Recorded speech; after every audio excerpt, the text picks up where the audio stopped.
up his knight in a dead drawn position. And then that final game where Magnus somehow climbed out of a dead lost position only to make the last blunder. So Hikaru, he had the last laugh in the 5+1 segment. Who will have the first laugh in our next hour of 3+1? And the gong sounds again. A Queen's Indian yet again. Yeah, interesting. I'm trying to, I guess technically, going back to that one game they did have in it, it didn't really go Hikaru's way, but I think he was quick to realize it didn't have anything to do with the opening, so he was happy to try this one again, but in a shorter time format. Now, I'm actually going to be paying close attention, Danya, to the time situation. Early on, it's actually in Hikaru's favor, but he has been down on the clock against Magnus a lot in this match. Ooh. And what just happened there is pretty much standard fare. This knight g5, knight e4 sequence is common in a lot of different types of positions. Can we rewind? We're on the same page yet again, Amon. Yeah, we have knight g5. So what's the idea of this move? It's a double attack. Knight g5 is against the h7 square, which is mate, and bishop takes b7. So if you take on g5, you allow bishop takes b7, and black actually loses the exchange because you can't guard the rook on a8 and save your knight at the same time. So that's why Hikaru covered with his knight onto e4, covering the mate, covering the bishop, and garnering for himself a tempo that he uses in order to cut the contact between the two bishops by developing the knight. And now the game is much more stable. What do you make of this position that they currently have? Yeah, that was a great explanation. Exactly what the players were thinking. Now, I think with the Queen's Indian, I always have to just hand that little bit of an edge to white just based on the structure. Like, you have more space, more control of the center. But this extended f-pawn is what I'm focusing on for Hikaru here. This is going to give his pieces some scope on the f-file. And if you back that pawn up to f5 and maybe give white the f4 move, then I think the edge in terms of the space is really clear. So I like this move that Hikaru has managed to get in. I think it's balanced. Yeah, I mean, it's hard to say whether, the weight of white's superiority in the center, because if you just look at the center, white's got the pawns on d4 and c4. White's got the potential breakthrough with d5. On the other hand, he doesn't have his light squared bishop anymore, Amon, and he's just allowed the move f3. Girl, Magnus, calm down here. f3? Anybody? Any takers? This is going once? f3 and queen h3, and I think everyone is, chomping at the bit to checkmate Magnus Carlsen in that fashion. I mean, look, he does have ways that he can prevent this. King h1, of course. Eventually you get a queen to f1, queen d3, rook g1. But why do you want to have to defend that position? That's what I'm wondering.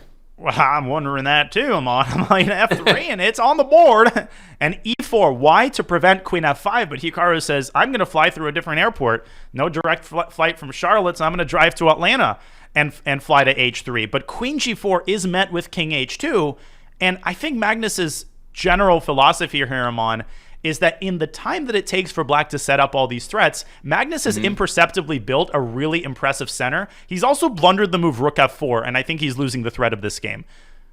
Yeah, king, and by the way, h4, while I understand it, I actually thought that h3 was a smarter decision for the same idea, king h2. After rook f4, I think the engine. By the way, no brilliant. Mark? Come on, Daniel. Come on. And now rook a to f8, I think. I think that the engine doesn't understand how good this is for black. Like, I think this is actually one where Hikaru understands that he's completely winning, and the engine is actually still coming to that conclusion. Oh my gosh, there's an incredible move here. You want to go rook takes h4. Most people want to do it, but white plays rook takes f3 and eliminates the pawn. So what you do is you deflect the queen with knight takes c4, then you play rook takes h4, and there's an unstoppable mate threat along the h file. For example, queen d3, Amon. Black just plays queen g4, and that's not the end of it. Let's say white plays d5, rook h1 check, whoop, king takes h1, queen h3, and queen g2. How sexy would that be? And yes, I said the word, because no other word would accurately describe this combination. Truly. I mean, this, talk about a game after the break. Like, Magnus just came out and played this, e3, allowing f3, and now it feels like he's just getting checkmated, and he's slowly coming to that realization. This is not the way you want to start the 3+1 section.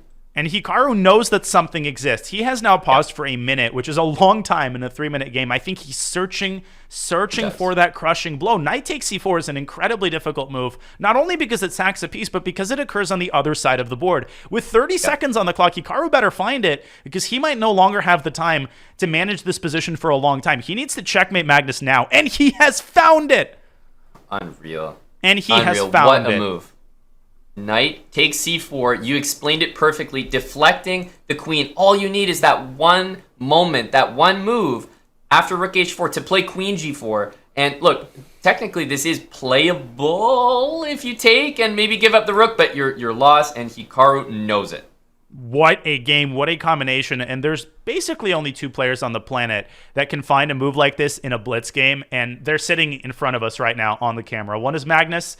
Reminds me of his knight takes b4 move against Vidit. How the delicious irony, right? Knight takes b4, now we shift it 1 file to the right. Hikaru finds knight takes c4. Is Magnus going to find knight takes d4, sacking the knight in the next game? Yeah, we're just going to work our way over brilliancies. Rook takes h4, and it's over. Queen g4 is unstoppable. Queen takes g3!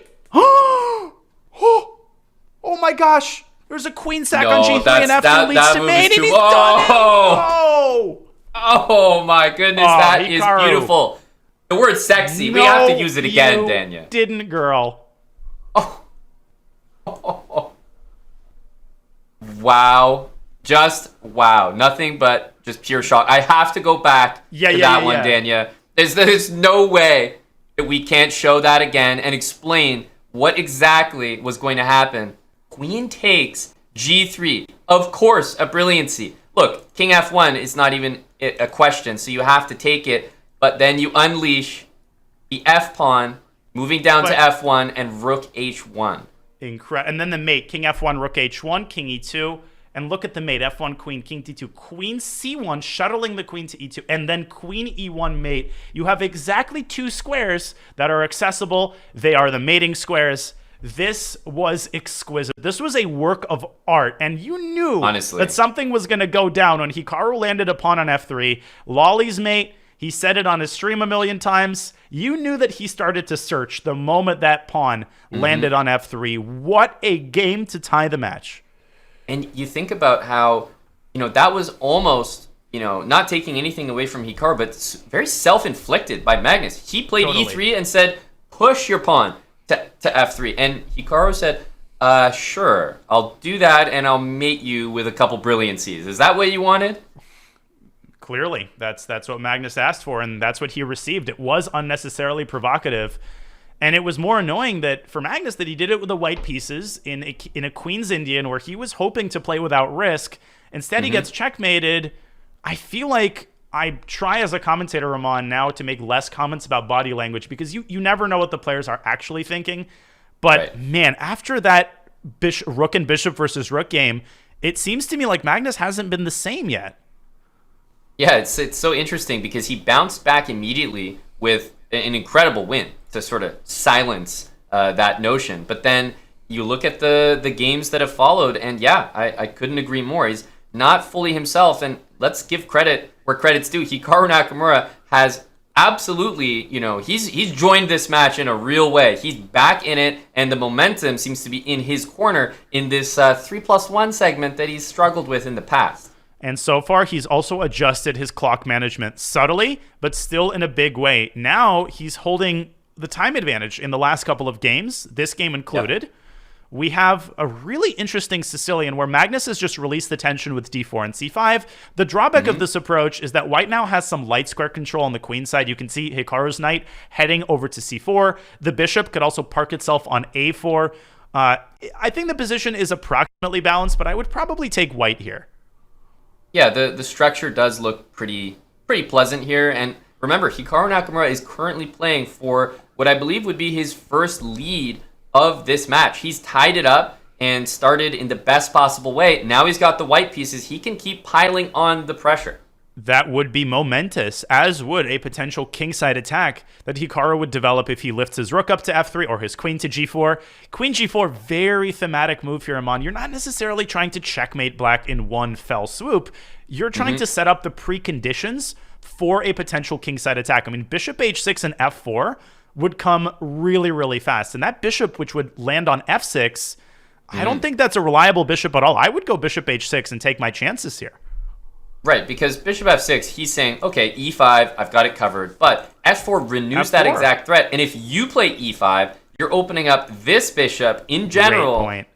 Yeah, that looks really scary. I'll tell you what Magnus missed. I think Magnus was relying on king h8. He might play that move, and there might be a pawn that lands on f6, mirroring the narrative in the last game. Hikaru would play e5 anyway, and after g takes h6, e takes f6, Black's kingside is going to be in shambles, and we're going to get another thematic attack by Hikaru here. Magnus is in trouble yet again. I was going to point out, I mean, it feels like we're stating the obvious, but you have to take a step back and think that Hikaru Nakamura, he's gotten his wins, and actually we've seen Magnus under the most pressure when he's kind of just closed his eyes and started attacking, like caveman style. He is going for the king, and it's so refreshing, and I think the chat has got to be entertained by this type of chess, Daniel. You don't always see this from, the absolute highest levels because those barbaric kind of attacks don't work, but that is exactly what's working for Hikaru Nakamura. Barbaric is a great way to put the way that this match has proceeded. Aman, it's not one match. It's been two matches. Yeah. Where are the balanced Rui Lopez's? Gone are the positional struggles. Gone are the long end games. Gone are the maneuvering battles. Now we've got all-out, bloody, sanguinary action against each other's kings, except it's really only against one king. Magnus hasn't really taken too many stabs at Hikaru's king recently. And it's on the board. Rook g8, let's at least give some credit to the bishop on b7 who heard that comment from you and said, well, hang on. Whoa. I could make some threats too. But no, you're absolutely right. This is, Hikaru is going to bring that rook into e1, maybe knight e5, f5 is also on the cards. Hey, the h6 pawn is hanging as well. And c5. And the c5 pawn is hanging. And Hikaru might absolutely say, listen, I didn't sign a contract that I have to win this game by checkmate. He might take c5 and then trade queens on d6. Magnus is also down to 10 seconds. I feel like the wheels are really coming off in this game.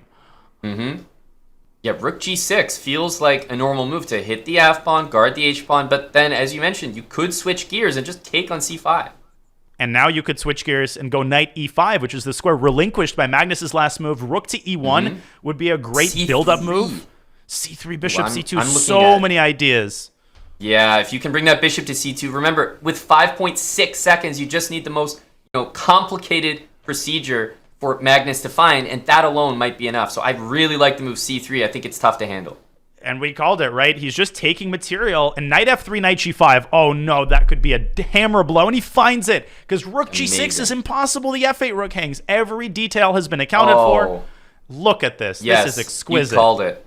That's actually a really key detail, and Magnus was having that precise panic in his head. He was like, oh, rook g6 and h6. That's easy. But with the rook hanging, oof. Bishop c2. Bishop c2. He doesn't recapture the bishop, and bishop takes g6, or queen takes f8, and he wins. Start with this.